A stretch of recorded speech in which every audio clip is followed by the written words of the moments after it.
Ես որ այցելում եմ համայնքներ, մարդկանց մոտ կարծիք կա, որ ես Ռուսաստան եմ ապրել կամ այլ երկրներ եմ ապրել, ես ծնվել մեծացել եմ Տաշիրում, հետո տեղափոխվել եմ Երևան։ Հայաստանից դուրս միայն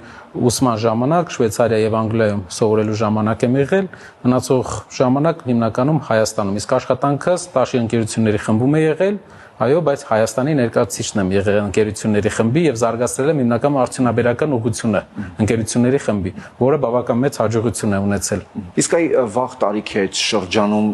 ձեր մտքերը հիմնականում ինչի մասին էին։ Այսինքն այդ առաջին երազանքները ինչի հետ կապված են։ Շատ հետաքրքրված եմ եղել գործարարության մեջ, նաեւ մեծ ազդեցություն կա, մաթեմատիկայի ազդեցությունը մեր ընտանիքում բավական բարձր էր,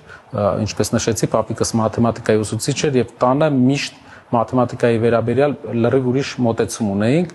եւ գործարարությունը միշտ ինձ հետաքրքիր է եղել եւ կարծում եմ որ աշխարհը փոխելու համար քաղաքական գործիչներից զատ եւ ավելի պրոդուկտիվ գործարարներն են փոխում աշխարհը, չնայած որ մեր հասարակությունը թերագնահատում է գործարարների ազդեցությունը մեր կյանքի վրա, բայց ուզում եմ ասել, որ գործարարները մեղուներն են, ովքեր կարող մեծ ազդեցություն են թողում մեր երկրի փոփոխության համար, բավական մեծ փոփոխություն են բերում, բավական դրական ազդեցություն են բերում եւ ինչքան պրոֆեսիոնալ հաջողակ գործարարներ ունենա մի ազգ, այդ ազգը ավելի հարուստ կլինի։